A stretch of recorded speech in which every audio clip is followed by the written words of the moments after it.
स्वास्थ्य या हेल्थ, हम सब दिन में शायद 10 बार ये शब्द इस्तेमाल करते होंगे। कैसी है सेहत? Health is wealth. लेकिन क्या हमने कभी रुककर सोचा है कि शब्द का असली गहरा मतलब क्या है? आज हम इसी सवाल की तह तक जाएंगे। हमारे सामने जो स्रोत हैं वो कमाल के हैं। एक तरफ है आयुर्वेद के हजारों साल पुराने ग्रंथ और दूसरी तरफ विश्व स्वास्थ्य संगठन यानी WHO के आधुनिक दस्तावेज। हमारी कोशिश ये समझने की है कि स्वस्थ होने का मतलब सिर्फ डॉक्टर से दूर रहना नहीं है, बल्कि कुछ और भी है, कुछ बहुत गहरा। तो चलिए शुरू करते हैं। सबसे पहले इसी शब्द को ही पकड़ते हैं, स्वस्थ। सुनने में बहुत आम सा शब्द है, पर इसकी बनावट में ही इसका राज छिपा है। बिल्कुल। स्वस्थ शब्द को अगर आप तोड़ें तो दो हिस्से निकलते हैं, स्व और स्थ। स्व और स्थ। जी। स्व का मतलब है अपना आप, अ पर्सन्स ओन सेल्फ, और स्थ का मतलब है स्थित होना या टू बी एस्टैब्लिश्ड। अच्छा। तो स्वस्थ का शाब्दिक अर्थ हुआ जो अपने आप में स्थित है, सेंटर्ड इन वन सेल्फ। ये सिर्फ शरीर की बात नहीं है, ये चेतना की एक अवस्था है। वाओ, मतलब ये तो पूरी तरह से एक मानसिक और आध्यात्मिक आइडिया है। बी प्रेजेंट या माइंडफुलनेस जैसी बातें जो हम आज करते हैं वो इस एक शब्द में छुपी हैं। तो फिर स्वास्थ्य क्या हुआ? स्वास्थ्य उसी अवस्था का नाम है। स्वस्थ होने की जो क्वालिटी है, अ स्टेट ऑफ बीइंग, उसे स्वास्थ्य कहते हैं। ये कोई स्थिर चीज नहीं है, बल्कि शरीर और मन के बीच लगातार चलने वाला एक डायनामिक इक्विलिब्रियम है, एक खूबसूरत संतुलन।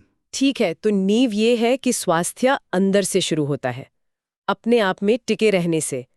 इसी सोच पर आयुर्वेद का पूरा ढांचा खड़ा है। हमारे स्रोत बताते हैं कि आयुर्वेद का पहला मकसद बीमारी का इलाज करना है ही नहीं। ये सुनकर मुझे भी थोड़ी हैरानी हुई थी। हाँ, ये एक बहुत बड़ा मिसकंसेप्शन है। आयुर्वेद के उद्देश्य का जो सार है वो एक श्लोक में छुपा है, स्वस्थस्य स्वास्थ्य रक्षणम आतुरस्य विकार प्रशमनम च। इसका मतलब क्या हुआ? इसका सीधा सा मतलब है, आयुर्वेद का पहला लक्ष्य है स्वस्थ व्यक्ति के स्वास्थ्य की रक्षा करना। अच्छा, उसकी रक्षा करना। जी, स्वस्थ सस्य स्वास्थ्य रक्षणम। और हम्म। दूसरा लक्ष्य है रोगी व्यक्ति के रोग को दूर करना, आतुरस्य विकार प्रशमनम च। तो आप क्रम देख रहे हैं। हाँ हाँ, बिल्कुल। प्राथमिकता वेलनेस को दी गई है, इलनेस को नहीं। एकदम। ये तो पूरा नजरिया ही बदल देता है। हम डॉक्टर के पास तब जाते हैं जब बीमार पड़ते हैं, जबकि आयुर्वेद कह रहा है कि असली विज्ञान ये है कि आप बीमार पड़े ही नहीं। तो फिर ये होता कैसे है? यहीं पर स्वस्थ वृत्त का जिक्र आता है ना? एकदम सही। स्वस्थ वृत्त का मतलब ही है स्वस्थ रहने का अनुशासन। ये एक तरह का मैनुअल है फॉर स्टेइंग हेल्दी। एक गाइड बुक जैसा। जी, एक गाइड बुक। इसमें 3 चीजें आती हैं, दिनचर्या यानी आपका डेली रूटीन, ऋतुचर्या यानी सीजनल रूटीन, और सद्वृत्त। सद्वृत्त। हाँ, यानी एथिकल कोड ऑफ कंडक्ट, आपका सामाजिक व्यवहार। आज की भाषा में कहें तो ये प्रिवेंटिव एंड सोशल मेडिसिन का प्राचीन रूप है। लेकिन एक मिनट, दिनचर्या, ऋतुचर्या, ये सब आज की भागदौड़ भरी जिंदगी में थोड़ा मुश्किल नहीं लगता? कौन कर पाता है ये सब? सवाल बहुत वाजिब है। देखिए, आयुर्वेद इसे कठोर नियमों की तरह नहीं देखता, बल्कि प्रकृति के साथ तालमेल बिठाने की सलाह देता है। अच्छा। जैसे सूरज उगने पर उठना, मौसम के हिसाब से खानपान बदलना, ये शरीर की नेचुरल क्लॉक को रिस्पेक्ट करना है। शायद हम सब कुछ 100% ना कर पाएं, लेकिन इसके सिद्धांतों को अपनाकर भी बहुत फर्क लाया जा सकता है। ठीक है, तो आयुर्वेद का जोर बचाव पर है, पर वो ये तय कैसे करता है कि कौन स्वस्थ है? क्या इसका कोई पैरामीटर है, जैसे आजकल हम blood pressure, sugar level check करते हैं? बिल्कुल। और आयुर्वेद की परिभाषा देखकर आप हैरान रह जाएंगी कि वो कितनी मुकम्मल है। आचार्य सुश्रुत ने एक श्लोक में इसकी पूरी तस्वीर पेश की है, और ये श्लोक आज भी उतना ही प्रासंगिक है। समदोषः समाग्निश्च समधातु मलक्रियाः प्रसन्न आत्मेन्द्रियमनः स्वस्थ इत्यभिधीयते। ये तो काफी भारी भरकम लग रहा है। चलिए इसे आसान भाषा में समझते हैं। जरूर। इसे टुकड़ों में तोड़ते हैं। पहला हिस्सा जो है वो शारीरिक है। समदोषः यानी जिसके तीनों दोष, वात, पित्त और कफ, संतुलन में हों। ये शरीर की गवर्निंग प्रिंसिपल्स हैं। फिर है समा आग्निष्ठ, जिसकी अग्नि यानी पाचन शक्ति और मेटाबॉलिज्म ठीक से काम कर रहा हो। इसे आप शरीर का इंजन समझ सकते हैं। ओके। और समधातु मल क्रिया, जिसके शरीर के सातों धातु यानी टिश्यूज ठीक से बन रहे हों और मल क्रिया यानी एक्सक्रीटरी फंक्शंस सामान्य हों। ठीक है, तो अगर किसी के ये सारे बायोलॉजिकल फंक्शंस सही हैं, रिपोर्ट्स एकदम नॉर्मल हैं, तो वो स्वस्थ है? नहीं, आयुर्वेद कहता है कि ये तो सिर्फ आधा सच है। अच्छा। इस श्लोक का सबसे क्रांतिकारी हिस्सा आखिरी है, प्रसन्न आत्मेंद्रिय मनः। प्रसन्न आत्मेंद्रिय मना। जी, इसका मतलब है जिसकी आत्मा, पांचों इंद्रियां और मन, ये तीनों भी प्रसन्न यानी खुश और शांत अवस्था में हों, केवल वही व्यक्ति स्वस्थ कहलाने के योग्य है। ये तो कमाल है। मतलब आपके लैब टेस्ट भले ही परफेक्ट हो, लेकिन अगर आप तनाव में है, दुखी है या बेचैन है, तो आयुर्वेद के हिसाब से आप स्वस्थ नहीं है। ये तो हेल्थ से ज्यादा हैप्पीनेस की परिभाषा लगती है। आप बिल्कुल सही जगह पहुंची हैं। आयुर्वेद स्वास्थ्य को शरीर तक सीमित नहीं रखता। ये मानता है कि असली स्वास्थ्य मन और आत्मा की प्रसन्नता के बिना अधूरा है। आयुर्वेद की ये परिभाषा तो बहुत गहरी है। ये सोचना दिलचस्प है कि आज के दौर में जब हम हेल्थ को डेटा और नंबर से मापते हैं, तो WHO जैसी ग्लोबल संस्था इसे कैसे देखती है? क्या उनकी परिभाषा इसके करीब है या बिल्कुल अलग? यह एक बहुत अच्छा सवाल है। 1948 में WHO ने स्वास्थ्य को परिभाषित किया और उनकी परिभाषा भी काफी प्रगतिशील थी। उन्होंने कहा, health is a state of complete physical, mental and social wellbeing and not merely the absence of disease और इन्फर्मिटी।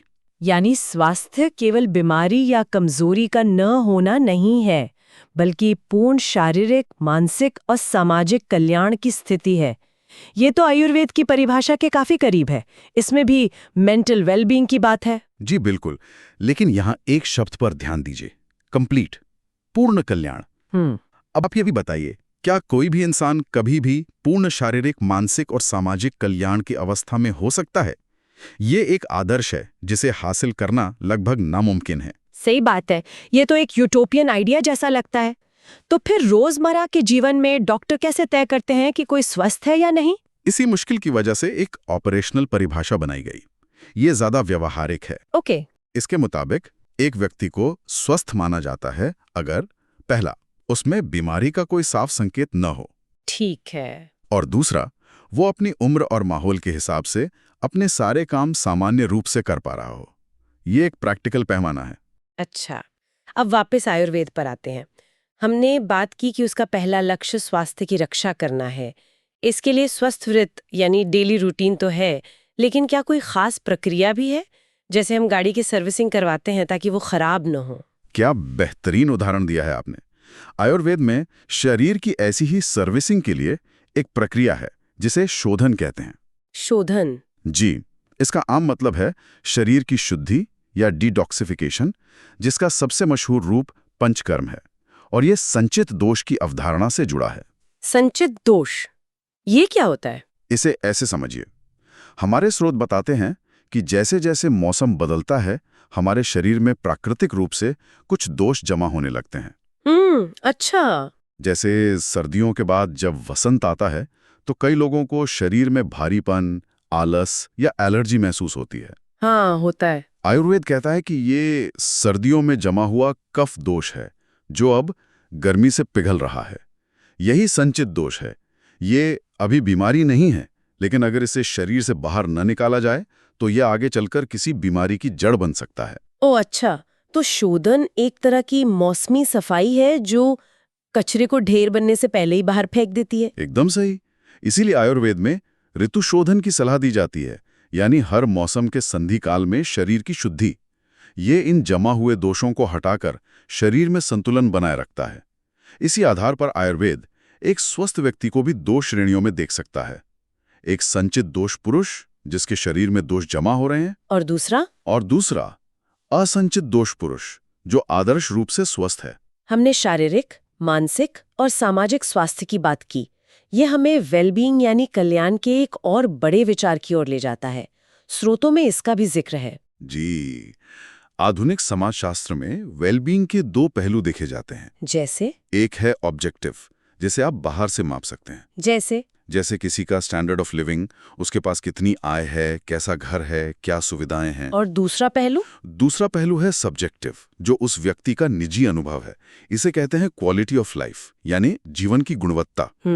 Quality of life. ये इस बात पर निर्भर करता है कि कोई व्यक्ति अपनी जिंदगी से अंदर से कितना खुश और संतुष्ट है। हाँ। हो सकता है किसी का स्टैंडर्ड ऑफ लिविंग बहुत ऊंचा हो, पर वो हमेशा तनाव में रहता हो, तो उसकी क्वालिटी ऑफ लाइफ बहुत खराब मानी जाएगी। ये तो फिर से वही बात हो गई, प्रसन्नात्मेंद्रिय मना।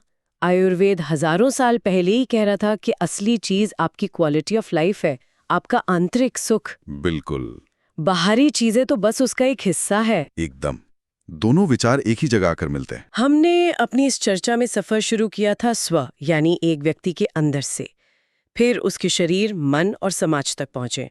लेकिन हमारे स्रोत बताते हैं कि ये कहानी यहाँ भी खत्म नहीं होती, ये और भी बड़ी होती है। हाँ, और ये इस चर्चा का शायद सबसे महत्वपूर्ण हिस्सा है। आज दुनिया एक नए कॉन्सेप्ट की बात कर रही है, वन हेल्थ। One health. ये क्या है? वन हेल्थ का सिद्धांत ये मानता है कि इंसानों का स्वास्थ्य, जानवरों के स्वास्थ्य और हमारे पर्यावरण के स्वास्थ्य से गहराई से जुड़ा हुआ है।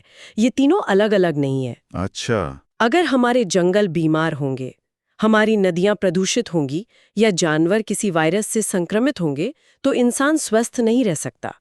कोविड-19 जैसी बीमारियां इसका सबसे बड़ा उदाहरण है। इंतजार कीजिए, ये वन हेल्थ का विचार तो बहुत नया लगता है, एक 21वीं सदी का आइडिया। लेकिन क्या आप ये कह रहे हैं कि हमारे स्रोतों में इसका जिक्र हजारों साल पहले से है? मैं यही कह रहा हूं, ये विचार भारत के लिए नया नहीं है। ये हमारे सबसे पुराने दर्शन वसुधैव कुटुंबकम का ही एक वैज्ञानिक रूप है। वसुधैव कुटुंबकम यानी सारी दुनिया एक परिवार है। जी, लेकिन ये सिर्फ एक दार्शनिक विचार नहीं है। ये एक तरह का प्राचीन पब्लिक हेल्थ मैनिफेस्टो था। ये कहता है कि मेरा स्वास्थ्य सिर्फ मेरा नहीं है, ये मेरे पड़ोस के पेड़, मेरे शहर की नदी और इस धरती पर मौजूद हर जीव के स्वास्थ्य से जुड़ा है। वाह! हम सब एक ही इकोसिस्टम का हिस्सा हैं। अगर परिवार का एक भी सदस्य बीमार है तो पूरा परिवार स्वस्थ नहीं हो सकता।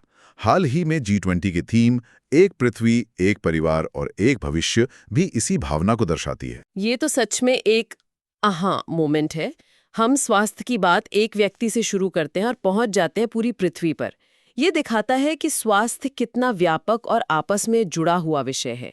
तो आज हमने स्वास्थ्य की पूरी यात्रा की, स्वस्थ शब्द के मूल अर्थ अपने आप में स्थित होने से लेकर आयुर्वेद की उस परिभाषा तक जिसमें मन और आत्मा की प्रसन्नता जरूरी है।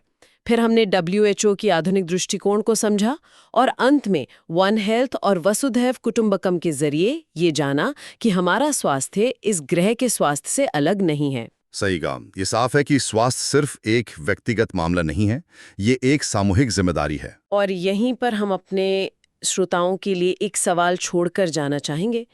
अगली बार जब आप अपने स्वास्थ्य के बारे में सोचें, तो क्या आप सिर्फ अपनी डाइट और एक्सरसाइज के बारे में सोचेंगे या आप ये भी सोचेंगे कि आपके शहर की हवा, आपके आसपास के पेड़ पौधे और ये पूरा ग्रह कितना स्वस्थ है? शायद असली स्वस्थ होने का मतलब ही इस गहरे जुड़ाव को समझना और उसके प्रति अपनी जिम्मेदारी निभाना है।